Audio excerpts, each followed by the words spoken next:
Hey guys, so today's video is going to be the labor and delivery story of Leah, my second baby. I thought it was super important that I put the story up before I put the actual birth footage because yes, we did film the birth. We didn't film quite as much as I planned of like the contractions, but again, it just never crossed my mind to start filming pretty much. We do have some bits of the very early labor footage filmed, but we don't really have any of like the transition again, which I'm kind of bummed about because I feel like it was something that I really wanted to get this time, but you know, it just got intense and I just needed my husband's support during that time again, and I just completely forgot like about everything around me to remember to film. So maybe next time we will actually remember to film some of that. But I think it's just so important that the story goes up before the footage because the footage is it just looks so much less dramatic than I remember things being in my head. Not that the birth was dramatic or anything. It's just, you know, it's so different watching a birth, you know, than hearing it from the mother's perspective and hearing about all the little details, because it's going to look in the footage like the birth wasn't very intense and it's going to look like it was, you know, really short, but actually it was super long, and in my head things were intense, and I think it's so important that you guys know what's going on prior to me posting that video. So it's gonna be hard for me to film this because I don't have anything written down at all. I originally intended on writing some things down, but I never got the chance to. It's just either sit down and film this video or never do it. So I'm just gonna go ahead and just do it with my mind kind of scrambled. And Leia's fussing right now, so I think I may need to stop right now. Okay, so baby is fed again. She needed to eat again. This kid can really eat. Okay. So I think I'm going to start with what happened on June 12th. As I think many of you know, Leah was born June 15th, but I had another 3-day long labor that is pretty much exactly as long as my first. The births are not identical to each other though. I was beginning to think that they were super similar in the beginning, but things did get a little bit more interesting later on in the birth. So I'm going to go ahead and start with June 12th. That was a Thursday. It was around the afternoon. I got 2 contractions, and it's actually in my day in the life video I recorded afterwards. I was like, oh, I think I got, you know, 2 contractions, and they definitely reminded me of contractions, but nothing really came out of it after that until later that evening. We went for a walk, and at that point they were like, you know, pretty good contractions, and they seemed to be happening pretty regularly, like every 5 to 7 minutes. So I was like, okay, maybe we're gonna have the baby on Friday the 13th. I was starting to really think that we were gonna have the baby on the full moon, because it was the evening time. I thought maybe she would be born like after midnight or something. So then we go home. It's pretty much the full moon. Like the moon is pretty full, it's pretty intense, and I was pretty convinced that I was going to go into labor that night. We filmed it. We filmed that we thought it was going to be the last night. We put Olivia to bed, and I got super emotional and started crying because I was pretty sure that, you know, she was going to be a big sister by the time we saw her the next morning, because I was like, hey, it's my second baby. That means it's going to probably go super fast, and I'm probably going to be holding this baby soon. And I just got super emotional putting her to bed. I don't know, it was just so emotional. And we packed her a little bag in case we had to bring her to grandma and grandpa's for whatever reason, if we had to go to the hospital or something. So it was just really emotional for me, and it was just like I was so sure that it was going to happen, kind of. And then I go to bed and I have like pretty much like the worst night ever. Leah, who I was calling Littlefoot at the time, was just crazy that night, and the contractions subsided by the time I went to bed, like completely subsided. And she was just so active that night, and she, as I think a lot of you guys know, I was super uncomfortable when she was moving towards the end of the pregnancy. I felt like she was hitting a nerve in my pelvic region that was causing my hamstrings and my legs to kind of just go limp in a way, and it was just so uncomfortable. And she was so wide awake that whole night, just going crazy. It must have been the full moon just like making her insane. yeah, she was just in there kicking away, and I basically couldn't sleep at all the night because I was constantly like getting up, because the worst place to be was lying down when she would do that. It would just hurt the most. So I would always like stand up and walk around and try to get her to go back to sleep. Night came and went, and I was still very much so pregnant the next day. I didn't get basically any sleep that night. And yeah, just kind of pursued life as normal. It was Friday the 13th. Hubby went to work. I just hung out with Olivia that day. Then later I saw my midwife that day. I told her what happened, and she's like, oh no, that's totally normal. She's like, probably when you do go into labor, it'll probably be really fast. She told us to just kind of, maybe relax, settle in for the weekend. It may happen this weekend, it may not. Friday just sort of came and went, and then nothing really happened. Friday. I had a few little contractions, but they were totally irregular. We actually went out to eat at our favorite restaurant because it has a little play park right next to it. It's like an outside restaurant. Well, there's indoor area too, but they have like an outside area, and there's a little park like directly next to it that's like fenced, so that the kids can't run away and go in the street and stuff. So we love going there because that means we can sit and have a peaceful meal while Olivia just plays. So we went to our favorite restaurant, which I'm not sure if I'm going to put that footage in or not in the labor and delivery video. I haven't decided yet. But yeah, that was really fun, and I was still kind of expecting things to maybe ramp up a little bit, and I was still just like, oh, I'd really like to have this baby soon because last night was so bad.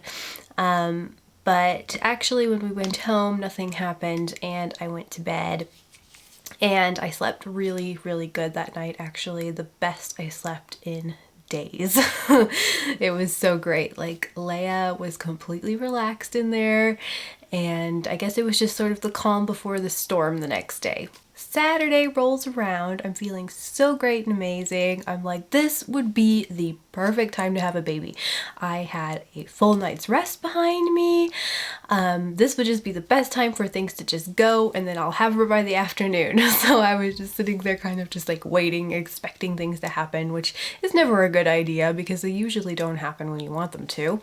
However, things did happen. Things were just happening slowly. So I go to the bathroom, and it's around 9 or 10 o'clock. And I had some bloody mucus, and that's something that happened with Olivia like 2 days before she was born. It was actually also on a Saturday, which I thought was kind of funny that I lost my mucus plug on a Saturday both times. I don't know, I just think that was kind of funny. So after that, I'm like, okay, well, it is my second baby, so maybe things will pick up. Maybe we'll have the baby soon. So I decided to go ahead and, call my midwife and let her know what's going on. And it's a good thing that I did because she was going like an hour away that day. I don't know what she was going to be doing there, but she went like an hour away. And she said that she was going to be like gone all day. So she said that she would be coming back early just in case. So I did contact her, and I didn't end up really needing her until very much so later, but it was good that she was kind of aware, I think. So then, still Saturday, we pretty much just don't really do anything much that day. We go for a lot of walks because we really want to try to get things going. I started in the morning having some contractions that were, anywhere from 10 to 15 minutes apart, really, really far apart actually. So I was like, okay, well, this is still pretty early stage. So we kept going for walks, trying to really get things going because I really didn't want to be laboring during the night again. I really wanted to get it over with during the day, I guess, just because I just didn't want to go through that again, because I went through that last time with Olivia, just being so utterly exhausted from laboring all night long pretty much, which is pretty much what happened this time too. Yeah, the day just goes on and on and on. I'm contracting pretty much all day, but nothing is ever seeming regular, so I don't contact the midwife and tell her to come because I'm like, okay, well, I can't really be close to the end, And then we go to bed pretty late. We always go to bed pretty late here, like around 11. And I couldn't sleep that night because I was having contractions like every, 7 to 9 minutes or so in the beginning of the night, and that wasn't so bad. I was pretty much dozing off in between them. It was around 3 or 2 or 3 in the morning is when things started intensifying quite a bit more. My contractions were starting to become like anywhere from 4 to 5 minutes apart, and it was getting hard to like just totally relax and sleep through them. And we called the midwife. I can't actually even remember what time she came. We called her kind of shortly after that because I was just starting to get kind of antsy, and I was just becoming really curious about how things were progressing, because it seemed like I had been having contractions for a long time, and I was like, this is my second baby. Like, how is this taking so long? You know, I was like, when is things really going to start happening? I'm like, maybe things are already happening more than I think. So we called her, she came over. She just kind of, decided to see how I was, and she didn't check me for dilation or anything yet. She's like, because I can tell, if you're close to having the baby based on how you behave. So she's like, just try to relax, do what you have to do. And then she went to actually go sleep on the couch because it was really late at night. And I tried to sleep some more, and I actually did manage to sleep in between my contractions again, which was nice because with Olivia I couldn't do that, but I guess it was still pretty early on in the laboring process. It's gotta be like 5 or 6, maybe 4, maybe it was even earlier, maybe it was like 4 in the morning when my midwife came in and said, maybe we should just check, let's just see what's going on. So she checked me. She didn't even actually tell me how far I was dilated. I don't know, maybe she just didn't want to discourage me or anything because I had been going at it for so long. But she said that Leah's head, I can't actually remember fully what was going on. My husband kind of tried to explain it to me afterwards, but apparently Leah's head was not fully in the center of the cervix or something. It's something like that. I'm not 100% sure, which she needed to fix that because she said that when she does, that will help things progress much faster. So she fixed that up and I was like, great, so now things should go faster. And then after that, we keep kind of going at things for a while. Nothing really is going on. And then at one point in the morning, my waters broke. That was something totally new for me to experience because, as you know, my waters did not break at all with Olivia. She was born in her sac. So my waters broke on the bed and I got up and I was like, oh yeah, my waters just broke. We put a whole bunch of like really big pads on me because she said usually when the waters break, it's not all the water. It usually will come, in spurts, which is what happened. And it just kind of every once in a while would start coming and it just felt so weird. It just kind of feels like you're uncontrollably peeing yourself in a way. And the water is like so warm as well. It's so weird. That is where things actually started to kind of seem different from Olivia's birth, because before things were happening very, very much so similarly. I was really surprised. I was like, man, it's almost like it's the same labor, just things happening in a slightly different order, but it started getting really different at this point. And so yeah, the waters broke, and honestly, for a while, still things were not happening very intensely. The contractions were just kind of like, bleh, we're just not doing all that much. It wasn't the end. Basically, I knew that, the midwife knew that, so she said, how about we go for a walk to try to get things going again? And we go up the stairs in the building, and she's like, I know you're tired, but this will save you a lot of energy doing that, actually, because it'll probably get me out of the situation faster. But I was super, super cranky at this point. I didn't want to go for a walk. I was pretty grumpy, actually. Like, I remember just kind of telling the midwife, I don't want to go for a walk. I just want to have this baby now. I just want to be done. Didn't want to go for a walk, pretty much. And I also didn't want to go for a walk with like this huge bag of pads in my pants because it was just super obvious because it just was obscene looking. It was just like a lot of padding. She ended up convincing me into going for a walk. I was like, okay, I'll go.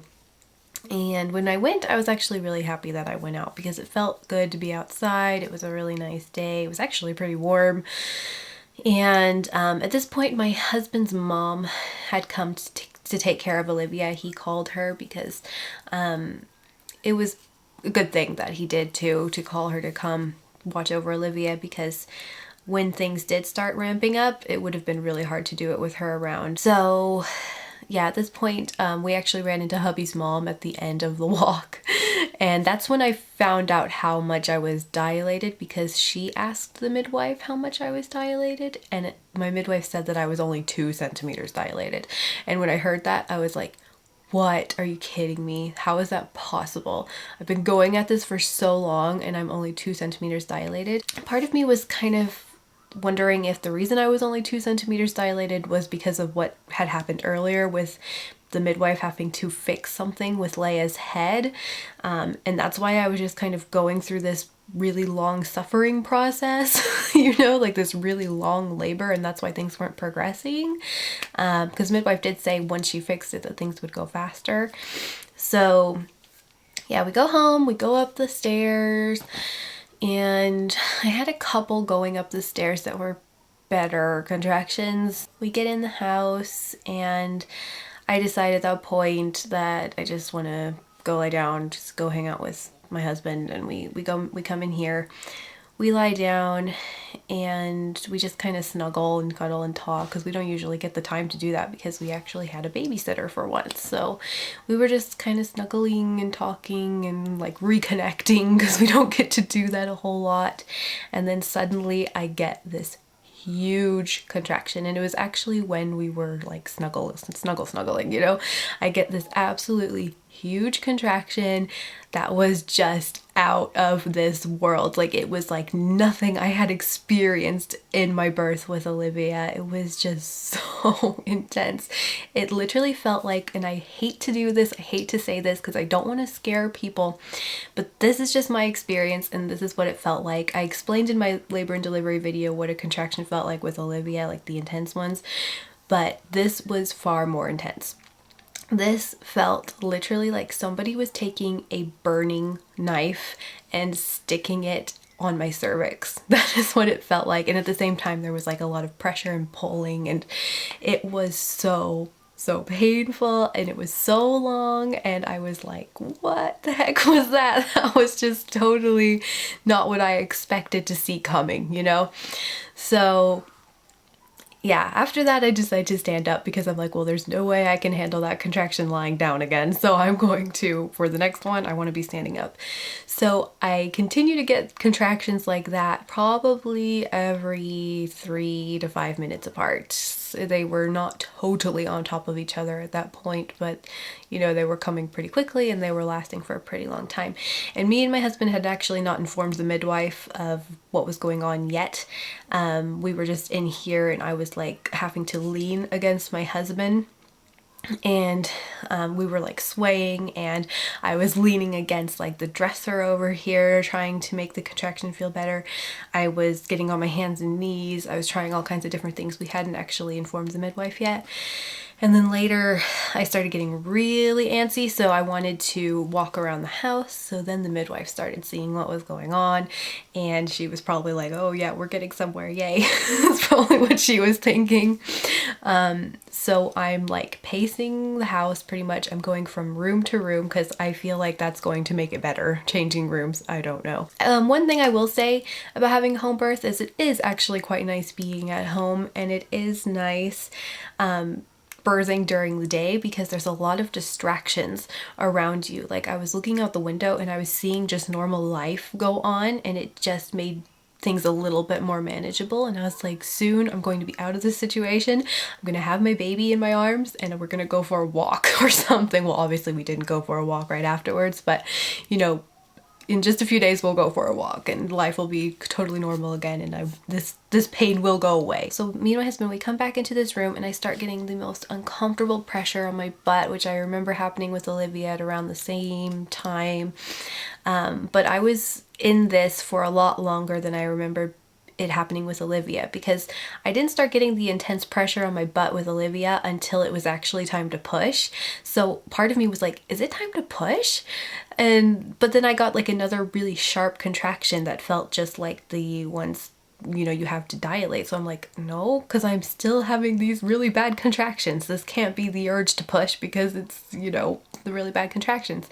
So what was happening at that point is I was having those really painful contractions mixed with really intense pressure on my rectum that kind of made me feel like I had to push. And also I started getting back pain and hip pain. So I was so sore all of a sudden, and I was having these really bad contractions. I felt like I could hardly even stand anymore. I was just totally just consumed by these contractions. I just could not focus on anything else. With Olivia, I felt like the transition was so much more mild and so much shorter. It was just, you know, I think I had maybe like 2 or 3 of those really bad transition contractions and it was like over, you know. But with Leah, I had these contractions that were so painful for, it had to have been a good couple hours is what it felt like. And then I think I got my really bad contractions.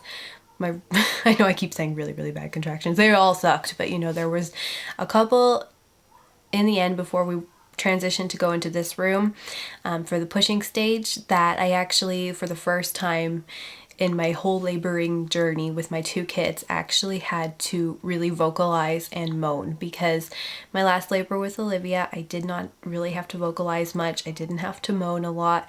This time I had to really just go inside myself and just completely let go. I was moaning like crazy, like just this really deep low moan, and it was helping a lot actually to help me get through it. So I think next time I'll just start with the moaning a little bit faster, because it really I think helped get me through the contractions a lot better. And also my midwife did really help me out a lot, because I was like, there's so much pressure on my back and on my butt. And then she came and she did something on my tailbone, I think is what it was, and she like pressed really hard, and she pressed like upwards, and this helped me so much when I was having a contraction, because it took the pressure off. You know, it didn't take the pain away, but it at least took the pressure away. And then she like really helped me just like relax, because at this point not even my husband was, you know, totally, you know, what I needed at that point, because I was really suffering at this point, and I really needed some help.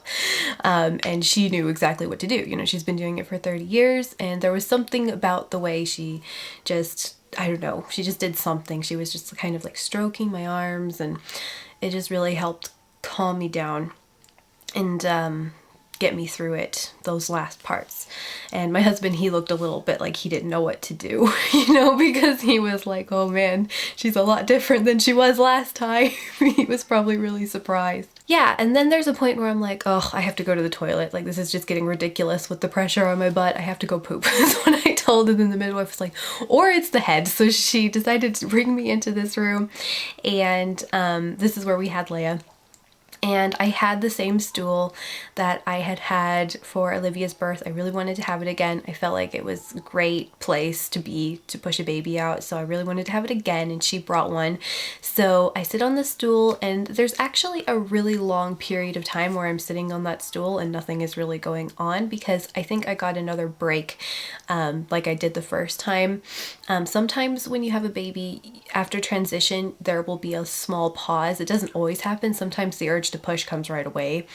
But this time I did still have the urge to push, but at the same time I could tell I wasn't having any of those really strong contractions to get the baby out. So I obviously wasn't going to get the baby out because my body wasn't ready to do it yet. But there was that really intense pressure. And I remember when I was sitting on that chair, I remember just thinking to myself, come on body, do this. Give me a good contraction so that I can just get this baby out. So we're just kind of sitting there. Well, my midwife is getting things ready and just kind of making it so that everything, you know, works out when the baby comes. And me and my husband are trying to kind of figure out the right position and all that. And I just remember sitting there just being like, I want to have this baby now. You know, I was very much so, like with Olivia, I was very much more go with the flow, just take it slow, you know, it's the baby's gonna come when the baby's gonna come. But this time I was like in a bit of not an argument with my body, but I just remember being like, come on, I want to do this. I want to do this. I want to get it. I want to have my baby now. You know, it's been so long. I thought this was going to be faster than it was, and I want to have the baby. So pretty much that very first pushing contraction that I got, I just went for it. And it's so crazy how different it was pushing Leah out from Olivia, because with Olivia, I remember her just kind of slowly, gradually making her way down. But with Leah, it was just like, you know, I just remember feeling like this like head, you know, just go, because like when the contraction came, I really just went for it with the pushing. And at this point, you guys will see this part in the video. You'll hear my midwife say, oh, the baby should come slowly. Just hang on, don't push, do it with the next contraction. And my husband is in the back saying, no, you don't want to tear, do you? And I was like, oh, I have to get the baby out. I can't do this. I can't do this anymore. And I think I said something like, come on, little foot. And then the midwife was like, hold it there. So I listened to her because I was like, yeah, it's true. I don't want to tear. I really don't want to. So I held it there for a little bit. And then she's like, stop pushing. And I'm like, I'm not. So my body must have listened to me finally. And my body was actually pushing the baby out when I wasn't even pushing.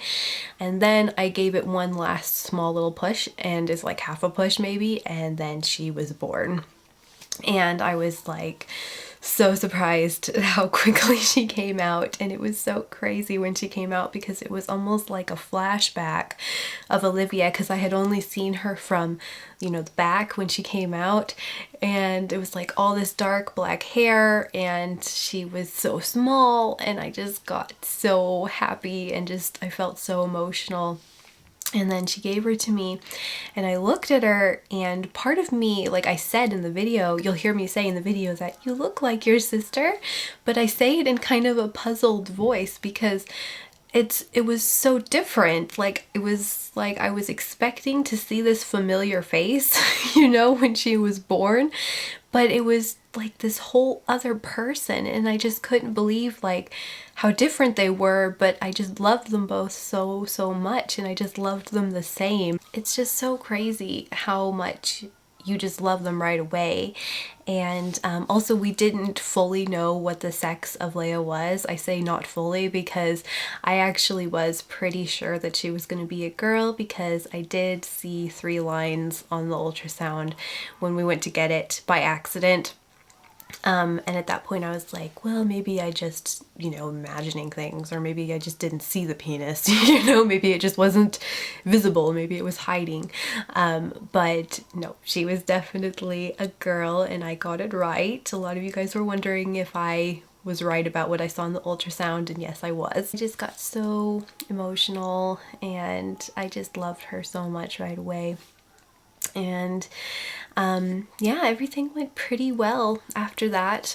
We went and rested on the bed, and Leah latched pretty much right away. Olivia came to see her sister very soon afterwards, and it was just great. Like, having a home birth was a great experience. The birth itself was so intense and completely different to what I thought it was going to be. Especially since it was my second baby, I thought it was going to be so much faster, and I thought it was going to be easier, but this time it was harder and maybe even a little longer. So I think the lesson that I learned most from the birth of Leah is to just go with the flow sometimes. You know, it's gonna happen when it's gonna happen, and you know, things don't always happen the way you think that they're going to. But you know, in the end, we had our home birth. It was totally, you know, Leah's totally healthy. I was totally healthy. We didn't have any complications or anything, so I can't really complain, obviously. My midwife was amazing. It's so interesting because both of my midwives, I absolutely loved both of them from the births. And I think it's so funny because I feel like I had the right midwife for both of the births. You know what I mean? my first birth was just so much more internal, and it was so much more easy, you know. So like my midwife, well, maybe she just kind of did what I needed at the time, but my midwife for the last birth was a lot more hands off, I would say. She was a lot more kind of in the background, just kind of, you know, saying some reassuring things to me. And then this one was just a lot more hands on, and giving me some tips and advice, and, you know, getting me out of the house to kind of get things going. And I feel like that's really what I needed for this birth. So it's really, really interesting how it worked out in the end. And I would highly recommend, you know, giving birth at home. It was an amazing experience, and it was just so nice to just already be home afterwards, you know, and it felt so good to do it. And to be able to say, you know, you guys, it's possible, you can have a baby at home and it's totally safe. It's not anything risky. I had heard it so many times when I told people I was having a home birth. Everybody was like, "You're so brave." And I was like, why? What makes me brave about that? You know, I'm a totally healthy young lady. You know, I'm going to have most likely a very good normal birth outcome. And birth is not something that needs to be in the hospital, in my opinion, for a perfectly healthy, you know, pregnant woman. That's just my opinion, and you know, you have to give birth wherever you think you're going to be the most comfortable. I really want to have more children after this, but I'm quite antsy about the idea of giving birth again, because Leah's birth was a lot more intense. Like with Olivia's birth, I felt not so like I couldn't do it again, but it's so funny actually. It's quite different, because with Olivia I felt like I didn't want to have any more kids because Olivia was just such an intense baby. I just felt like I could only handle to take care of Olivia. Whereas this time with Leah, it's like I feel like I could have 100 more kids because she's just so easy and content all the time.